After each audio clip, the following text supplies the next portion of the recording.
Irmãos e irmãs, trazemos a todos nosso abraço fraterno, rogando a Jesus, o nosso Mestre, que nos abençoe com a sua paz.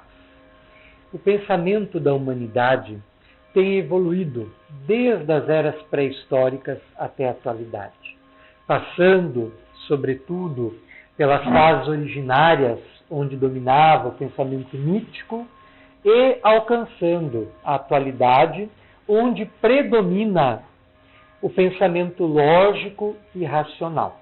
Embora ainda existam laivos resquícios de pensamentos míticos, de mitologias, que acabam se introjetando no seio de algumas culturas específicas e até mesmo na nossa cultura, em algumas religiões que incentivam a predominância desse tipo de pensamento.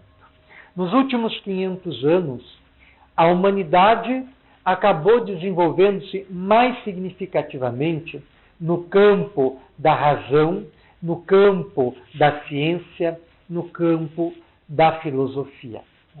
A humanidade verificou profundas mudanças de visão de mundo, sobretudo na passagem dos séculos XV e XVI, na direção dos tempos atuais, em que houve uma cisão, uma ruptura muito grande com o pensamento teológico que dominava o mundo medieval e estabeleceu novas aberturas, novas possibilidades de se entender a realidade, a vida, o universo, que não aquela apresentada pelas religiões institucionalizadas. E no caso da Idade Média, principalmente, do modelo de mundo imperante que era o proposto pelo catolicismo. Então, muitas das ideias científicas, das teorias que foram surgindo desde então, forçaram a mudança na visão do mundo. E desde ali começou a se formar um verdadeiro abismo entre a fé e a razão, entre a ciência e a religião. Porque os avanços científicos passavam a contradizer alguns dos dogmas, algumas das crenças inamovíveis das religiões institucionalizadas. No século XV e XVI foi a ideia do heliocentrismo. Até então predominava o geocentrismo. Acreditava-se que a Terra era o centro do universo e em torno dela, em esferas concêntricas, circulavam o Sol, as estrelas, os demais planetas, todo o universo. Era a cosmologia medieval. Com os trabalhos de Copérnico, mais tarde de Galileu, Kepler e outros, foi se mudando essa visão do mundo para a visão heliocêntrica.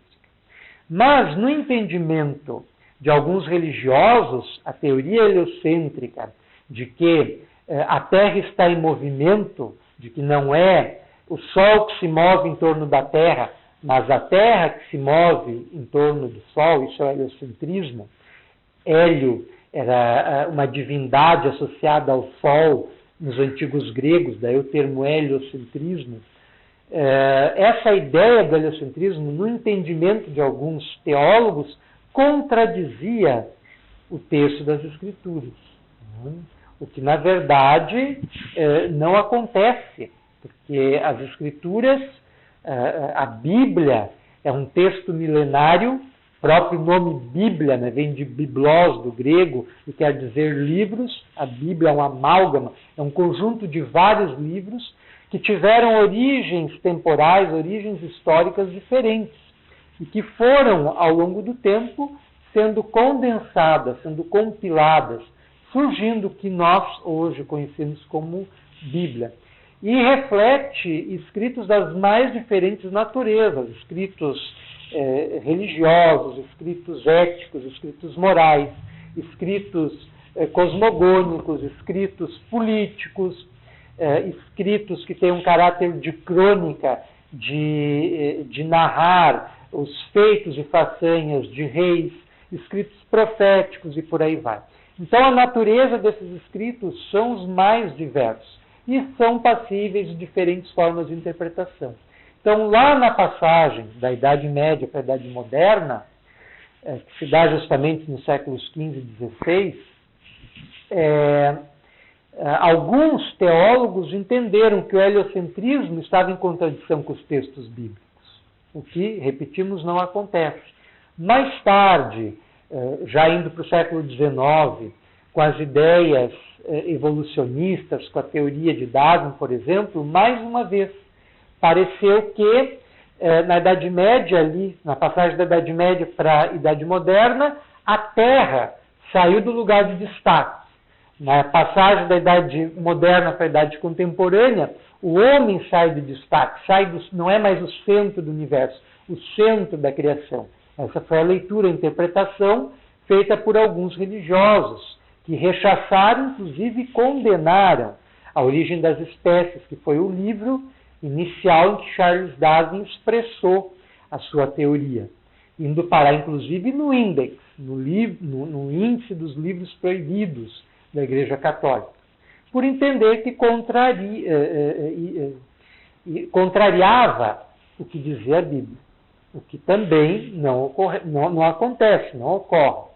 Então, nesses últimos 500 anos, com a evolução do pensamento lógico, racional, com a evolução da ciência, com a evolução da indústria, com a evolução da tecnologia, foi se formando um abismo entre fé e razão, entre ciência e religião.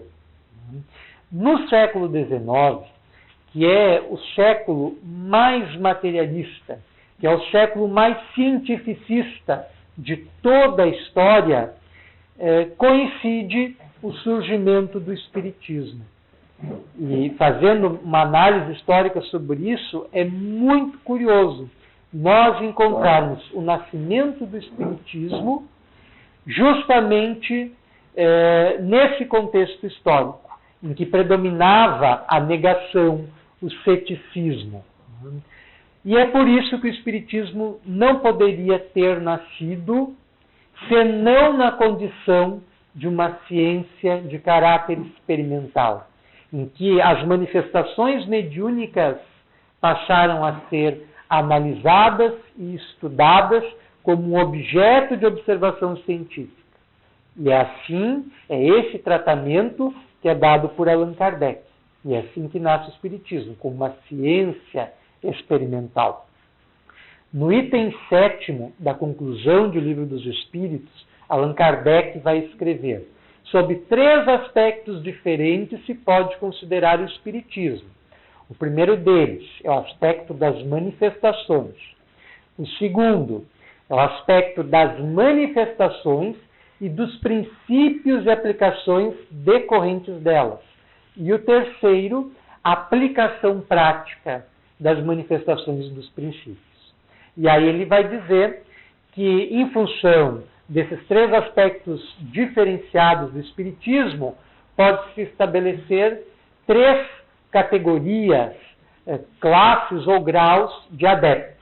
Aqueles que veem no Espiritismo apenas uma ciência experimental, que vê nas manifestações a comprovação da imortalidade da vida, aqueles que, além das manifestações, compreendem que por trás dela existem todo um conjunto de consequências filosóficas, éticas e morais, mas que necessariamente não a seguem, e um terceiro tipo de adepto, de seguidor, que é aquele que compreende o conjunto da doutrina e se esforça para aplicar em seu contexto existencial os princípios que ela apresenta.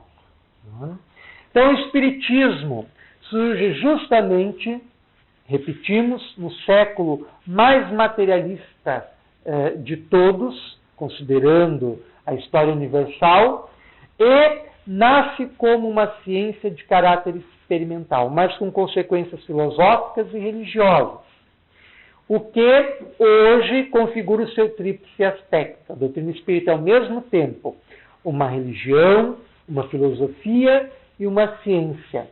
O Espírito Emmanuel, numa obra muito interessante, intitulado O Consolador, que é um diálogo das pessoas que cercavam o médium mineiro Francisco Cândido Xavier, que formulavam perguntas ao Espírito Emmanuel, ele as ia respondendo através da psicografia. Então, logo na introdução da obra, ele caracteriza a doutrina espírita como um triângulo de força, no qual o vértice que aponta para cima, no triângulo equilátero, tem os três lados iguais, estaria a religião, e nos vértices que compõem a sua base estaria a filosofia e a ciência. E ele define o Espiritismo como sendo uma religião com aspectos filosóficos e científicos. Mas o Espiritismo é ao mesmo tempo religião, filosofia e ciência, formando um todo, uma unidade. Se nós tirarmos um dos seus aspectos, a doutrina não se mantém, não se sustenta, não fica de pé. E ali, ele divide o livro nessas três partes. Eles agrupam as perguntas e respostas pela natureza delas. Questionamentos científicos, questionamentos filosóficos e questionamentos religiosos. Então, é uma obra muito interessante. Quem não conhece, vale a pena ler, estudar, meditar. É uma obra, como a maioria das obras psicografadas por esse médium, que precisa ser recorrentemente consultado. As obras do Chico Xavier nós podemos ler 1, 2, 3, 10 vezes ou mais, nós sempre vamos recolher informações novas, nuances novos. São livros para a vida inteira, para a gente ter, estudar, refletir, meditar e irmos recolhendo os ensinamentos que eles trazem. E o Espiritismo, no contexto histórico que ele surge, ele vem cumprir uma missão muito importante, que é a missão de ponte. Uma ponte sobre esse abismo entre a filosofia e a religião. O Espiritismo vem conectar uma coisa e outra, ciência e religião. E isso está bem caracterizado numa formulação kardeciana, o conceito de fé raciocinada, que nós vamos explorar mais adiante. Nessa mesma época em que a codificação espírita está surgindo, que Allan Kardec está codificando o espiritismo, nasce na França Paul Sabatier, que mais tarde vai se destacar no âmbito da ciência, sobretudo no campo da química. E ele, já no ocaso da sua vida, vai asseverar o seguinte: quem contrapõe ciência à religião é pouco informado tanto em um assunto quanto em outro. Já apontando para esta síntese, para essa possibilidade de diálogo que foi rompido, que foi deixado de lado entre ciência e religião ao longo dos últimos 5 séculos. E ele nasceu em 1854, Paul Sabatier, o mesmo ano em que Allan Kardec está tomando conhecimento da fenomenologia mediúnica.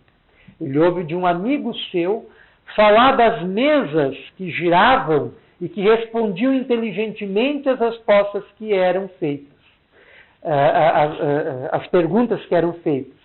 E, no primeiro momento, Allan Kardec adota uma posição de ceticismo e responde da seguinte forma: não digo que isso não seja possível, mas eu preciso, por uma questão de consciência, ir assistir, ver e analisar o fenômeno. Até então, eu me dou o direito de descrença. Então, Allan Kardec, inicialmente, era um intelectual, um grande estudioso, um homem que dominava grande parte do conhecimento do seu tempo, com uma grande erudição, que era respeitado pelos seus pares, professor e livre pensador.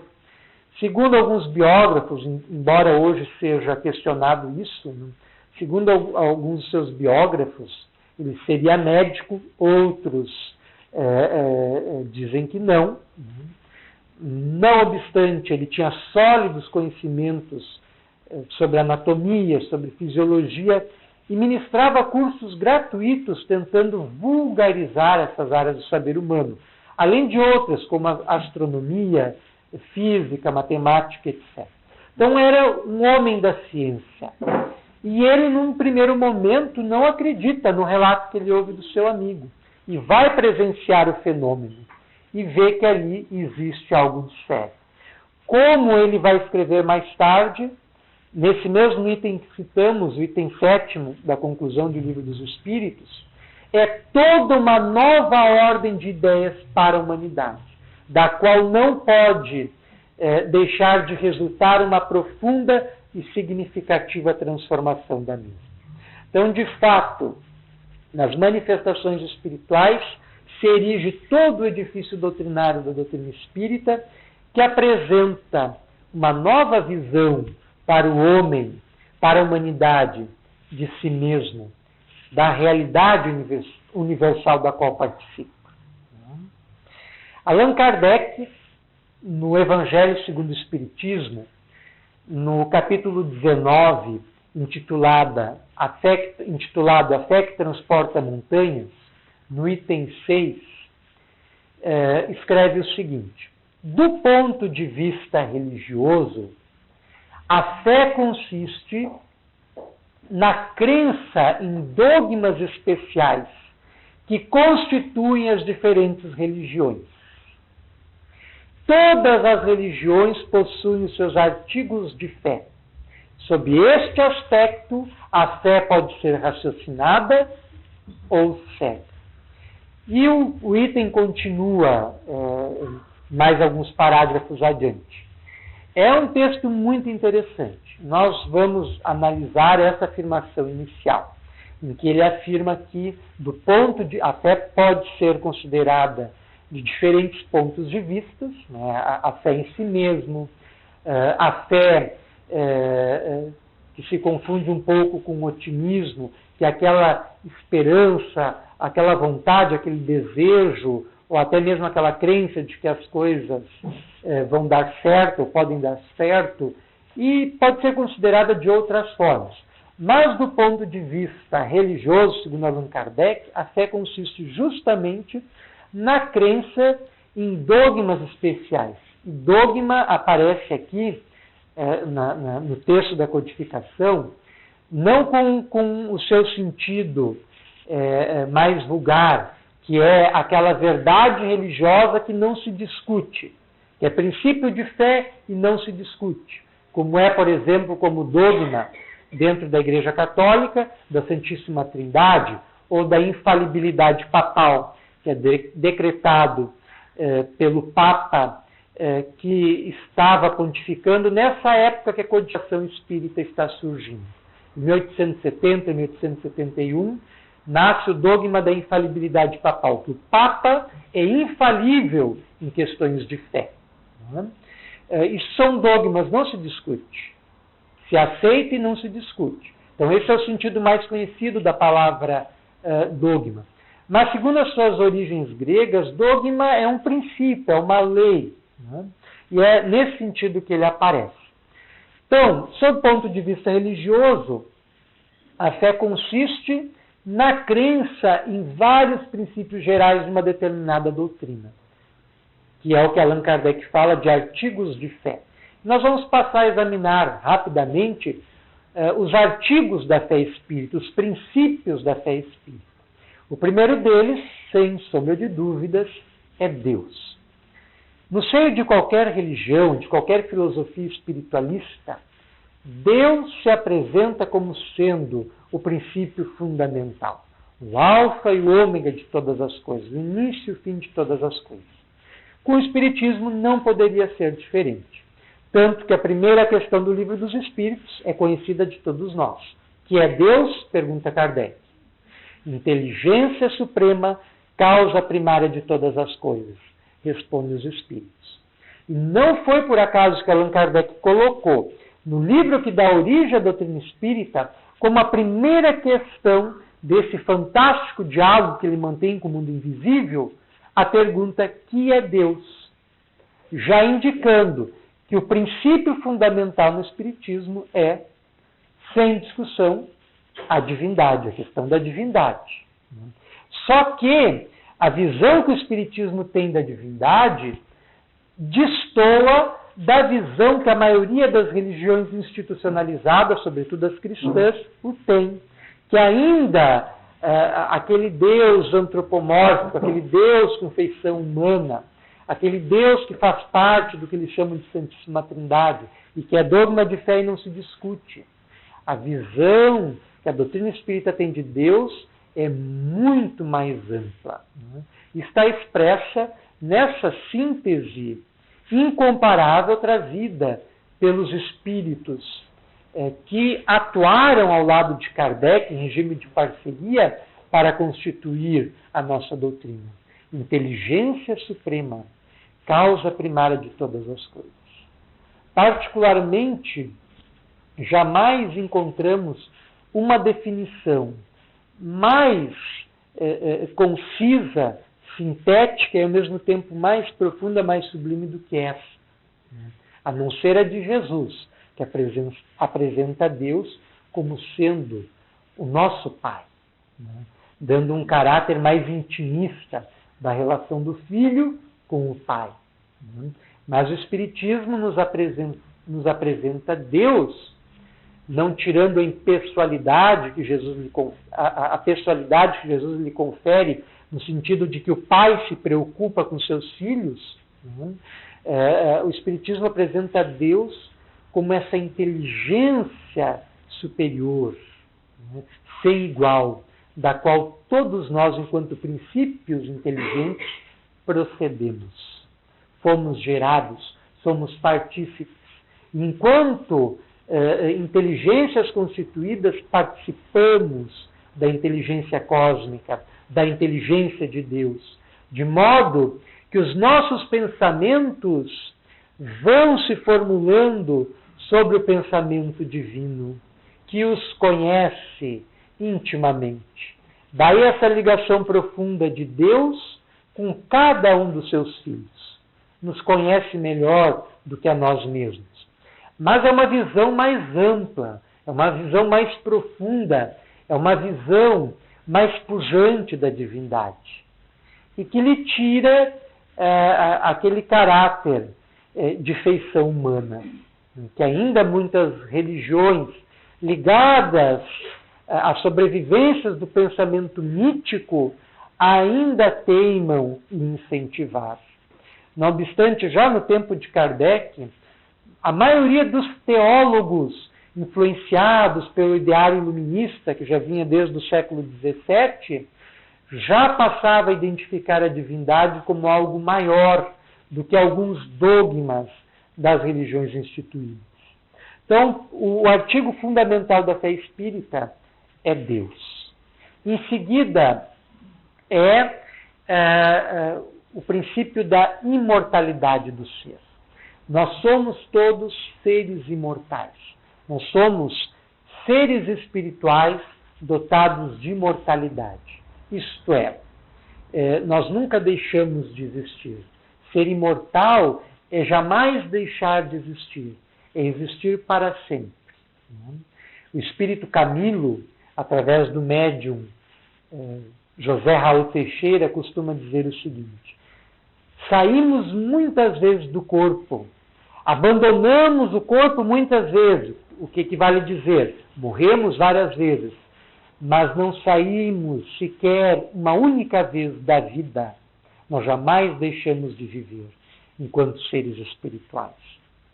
Corpos já tivemos inúmeros, centenas, milhares, mas o espírito é essencialmente o mesmo, que emerge com cada vez mais rico de experiências do processo de encarnação, vida material, desencarnação, vida no mundo espiritual, reencarnação e assim ciclos que se repetem e no qual vai crescendo, vai se desenvolvendo, vai prosperando, vai crescendo inteligência, imoralidade, aproximando-se cada vez mais de Deus.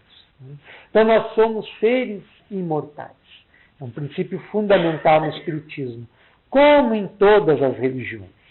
Das 2.500 culturas já examinadas e perquiridas pelos historiadores, pelos sociólogos, pelos etnólogos, pelos antropologistas, de todas elas, nenhuma deixava de apresentar essa crença basilar, que é, por assim dizer, universal, a de que o ser sobrevive após a morte do corpo físico.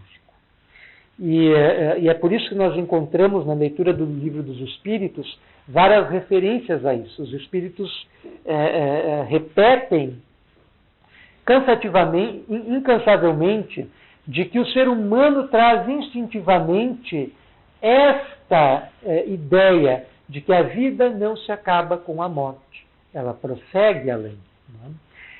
Os homens de Neandertal, que viveram há mais de 100 mil anos no vale do rio Neander, no norte da Alemanha, e são um dos nossos ancestrais mais antigos, é uma das ramificações dos Homo sapiens, são Homo sapiens neandertalenses, nós somos o Homo sapiens sapiens.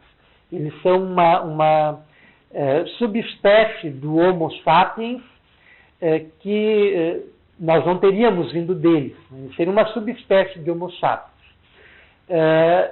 E nos achados arqueológicos deles se verificava a abundância de sepulturas, e nelas todas as pessoas que haviam sido sepultadas estavam sepultadas com um cuidado e com um rigor muito minucioso, com as vestes que usavam, com os instrumentos de guerra, com os adornos, colares.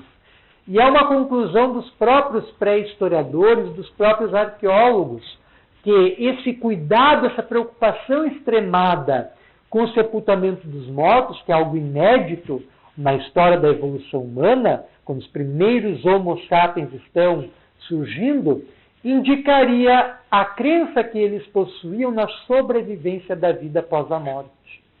Um estudioso desta questão, chamado Ernesto Bozano, que se tornou um dos maiores escritores espíritas, escrevendo quase 100 monografias de vulgarização do conhecimento espírita.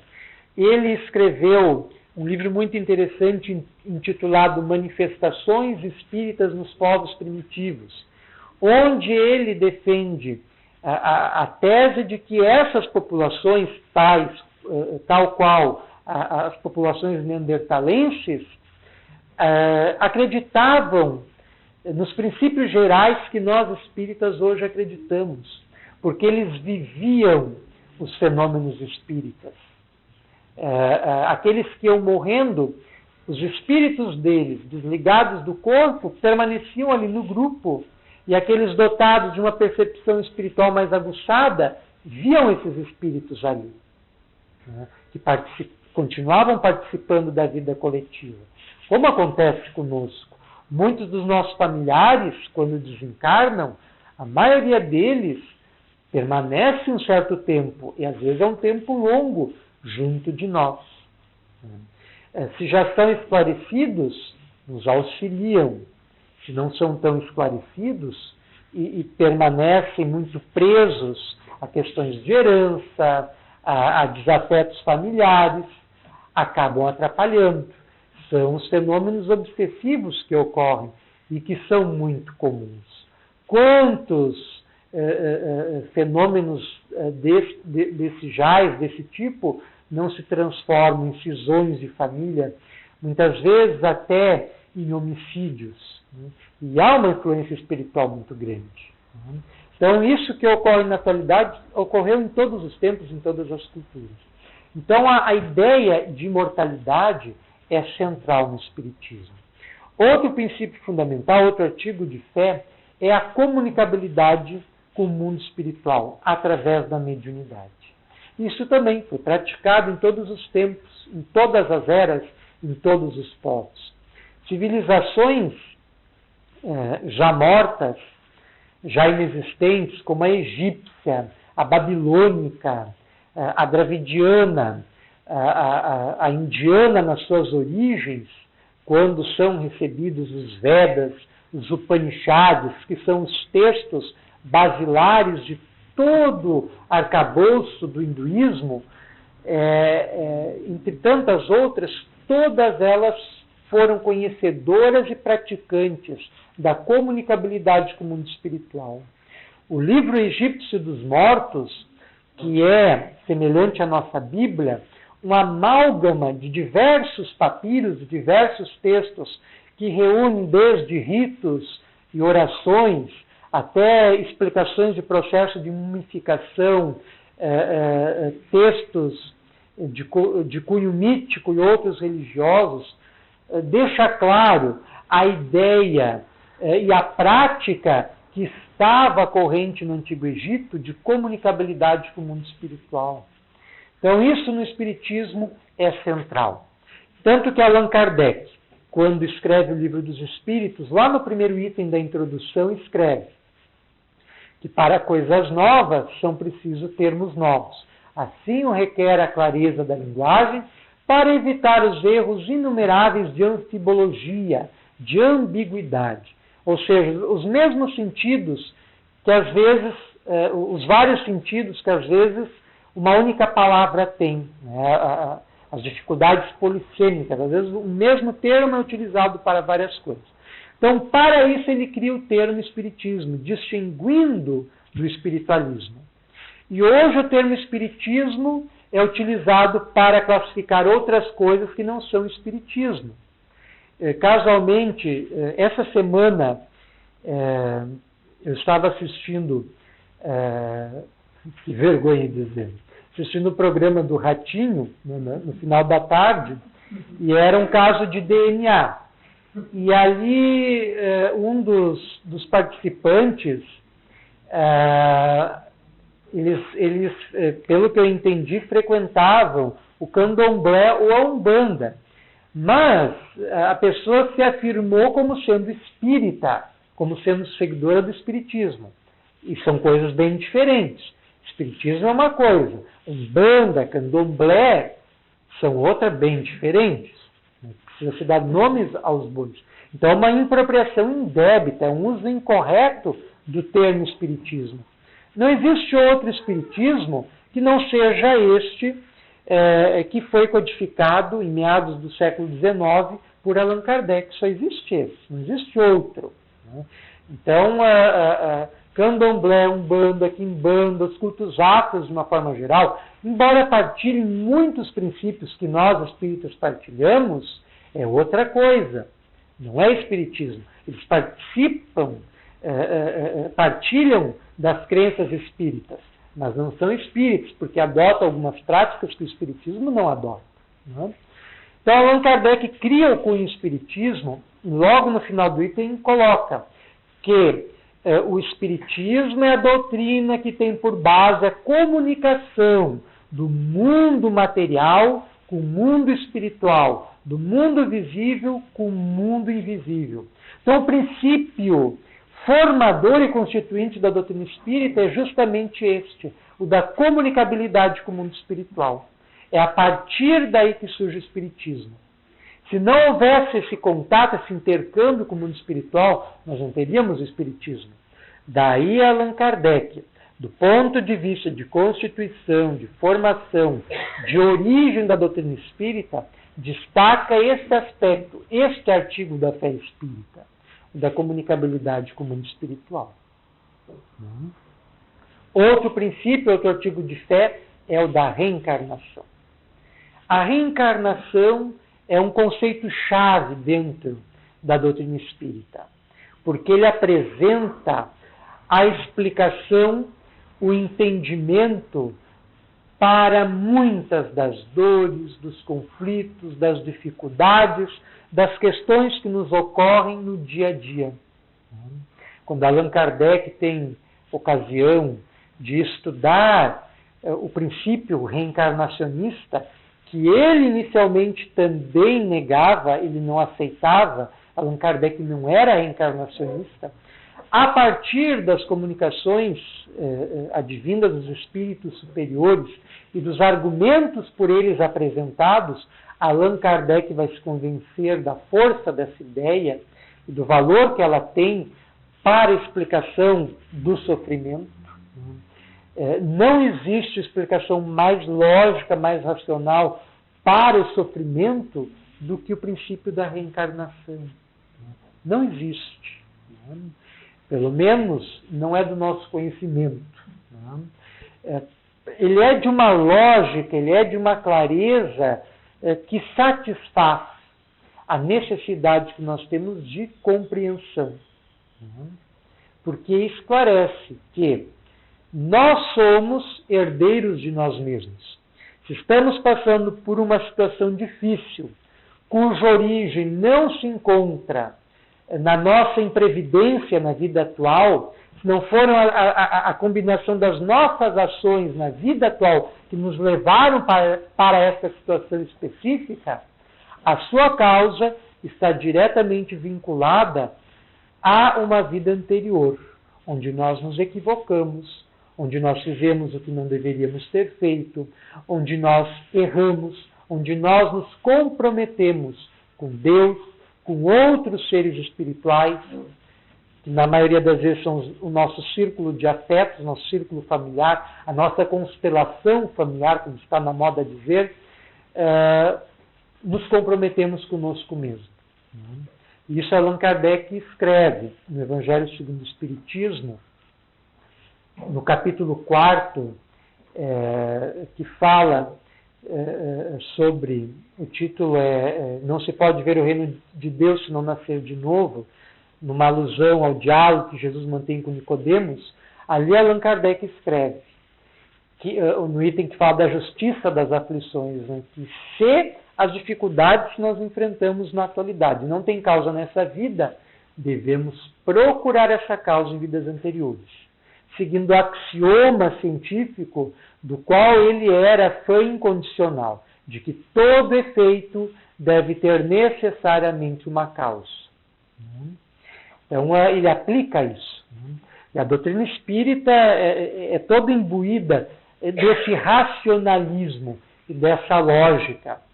E nós encontramos isso em todos os textos da codificação, porque o pensamento de Kardec era assim. E nós não podemos negar o seu papel central na codificação desta doutrina, no exame, concatenação e organização das comunicações feitas pelos espíritos. Então, a reencarnação é um dos artigos principais na fé espírita. Outro deles é a da pluralidade dos mundos habitados. Giordano Bruno, em 1600, foi queimado vivo por ordem de alguns teólogos da Igreja Católica por defender tanto a pluralidade das existências quanto a pluralidade dos mundos habitados. Imaginem lá em 1600 um cara falando essas coisas. Até hoje existem pessoas que têm dificuldade para assimilar, para entender que nesse universo que é até onde alcançaram a visão dos nossos instrumentos tecnológicos, como são os telescópios orbitais, como é o caso do Hubble, e as sondas espaciais, até onde alcançou a nossa visão, o universo não tem limites, é infinito. E já foram identificados dezenas e dezenas e dezenas de mundos, muitos deles que estatisticamente podem apresentar as mesmas características que possibilitariam a vida tal qual ocorre em nosso planeta. Então, mais de 60% dos astrônomos e dos cosmologistas acreditam na possibilidade de existirem outros planetas que sejam habitados, tal qual ocorre com a Terra. Mas imaginem lá em 1600 um cara falando dessas coisas. Contrariava o conjunto de crenças imperante no meio histórico e cultural. Ele vai ser queimado vivo por isso. Um dos pioneiros do Espiritismo, Giordano Bruno. Então, isso está central no pensamento espírita.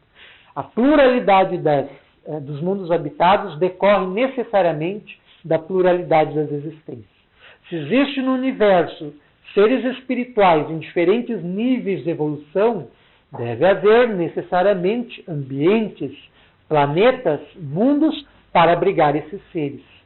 Existindo da mesma forma que a solidariedade, ligação entre as nossas inúmeras vidas, existe solidariedade entre os inúmeros mundos habitados. Tanto que existe transmigrações e migrações frequentemente de espíritos de um determinado planeta para outro. Segundo o espírito Emmanuel, na obra A Caminho da Luz, psicografada pelo médium Chico Xavier em 1938, quando estão se constituindo as primeiras civilizações na Terra, por volta do 5º milênio antes de Cristo, o mundo, numa outra constelação, que é a constelação da estrela conhecida como Capela, um dos mundos, um dos planetas que circulavam em torno dessa estrela, estaria passando por um processo transformador semelhante ao que a Terra está passando na atualidade. Eles eram um mundo de provas e expiações, como a Terra, estavam passando para o mundo de regeneração. Só que alguns espíritos recalcitrantes não quiseram se emendar, não quiseram se melhorar, e foram degradados, foram expulsos daquele planeta. E olha onde foram parar na Terra. E passaram a reencarnar em pontos específicos do globo, nas margens do rio Nilo, no norte do Egito, nas margens do rio Ganges e do rio Indo, na região da Índia, nas estepes eurasianas, formando a vasta família indo-europeia, e foram constituindo as primeiras civilizações.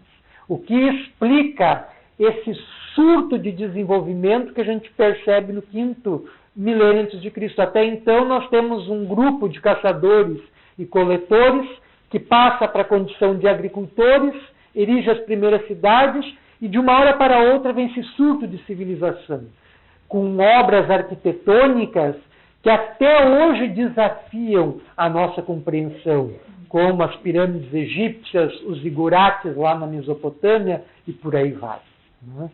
Fazerem obras daquele jazz, daquela envergadura, com o conhecimento, a tecnologia que tinham na época. Da onde esse saber? Da onde esse entendimento? Então a proposta de Emmanuel é bem sedutora, bem interessante. A de que são espíritos mais evoluídos, embora presos ao seu orgulho, ao seu egoísmo, à maldade, e que vêm para cá, degradados, auxiliar no desenvolvimento da Terra. E o mesmo ocorre na atualidade. Aqueles que não se emendarem, continuarem recalcitrantes na animalidade, no crime, na maldade, vão ser degradados para outros mundos, em condições inferiores à Terra, para que possam continuar o seu ciclo de desenvolvimento. E outro artigo fundamental no conjunto do pensamento espírita é, sem dúvida nenhuma, os princípios éticos e morais, que são os mesmos apresentados por Jesus há 2 milênios, insuperáveis. Allan Kardec escreve que a moral trazida pelos espíritos superiores é a mesma moral apresentada por Jesus, por considerar que não existe nenhuma que lhe supere em valor, que lhe supere em qualidade. Então, esses princípios constituem os artigos fundamentais da fé espírita. Voltando ao item 7º do Livro dos Espíritos, apenas para concluir, Allan Kardec coloca que da fé espírita, desse conjunto de crenças que fundamentam o espiritismo, decorrem 3 consequências principais.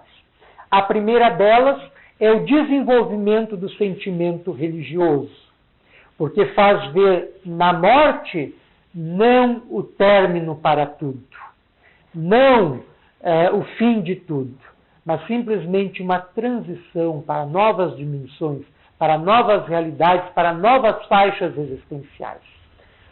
O segundo princípio, não menos geral que esse, é o de levar o indivíduo que se instrumentaliza com o ideário e com os artigos da fé espírita, levar o indivíduo a uma resignação frente às vicissitudes da vida. Porque ele compreende que cada dificuldade, que cada problema, que cada experiência dolorosa por que passa tem a sua razão de ser, tem a sua finalidade educativa, jamais punitiva, educativa, de esclarecimento, de modificação, de renovação interior. E a terceira consequência seria o de levar o indivíduo que adota o pensamento espírita a um sentimento de indulgência frente aos seus semelhantes. Indulgência está diretamente ligada à compreensão. Só é indulgente aquele que compreende. Então, uma das principais consequências da fé espírita é levar à compreensão do outro. Que o outro é tão suscetível à queda, à falha, aos erros, quanto eu mesmo sou. E assim como eu devo ser indulgente para comigo mesmo, compreendendo que eu posso cair, que eu posso errar, que eu posso falhar, eu tenho que ser indulgente com o meu semelhante. E esse sentimento de indulgência que leva à compreensão torna a vida de relação mais harmônica, porque leva a tolerar certas coisas, leva-nos a nos colocarmos no lugar do outro e a ver se no lugar dele não teríamos feito a mesma coisa, o pior, frente a uma determinada atitude que tenha tomado. Nos leva a tentar amar mais, a tentar querer melhor aquela criatura. Então, esses 3 pontos são centrais, como consequências para aquele que adota o pensamento espírita, como decorrências diretas do espiritismo. Um desenvolvimento do sentimento religioso, um desenvolvimento do sentimento de resignação frente às vicissitudes da vida e o desenvolvimento desse sentimento de indulgência, de compreensão em relação ao outro. E que certamente terão um impacto profundo sobre a humanidade. Allan Kardec, ainda nesse item, comenta: fora presumir demais da natureza humana que ela se transformaria de imediato sob o impacto das ideias espíritas. Observem que profunda essa colocação de Kardec. Fora presumir demais da natureza humana uma modificação imediata, uma modificação abrupta. Ela vem se dando. Nós que ansiamos por um mundo melhor, que trabalhamos por isso, temos que ser pacientes, sabendo compreender que a transformação coletiva é tão difícil e tão demorada quanto a transformação individual.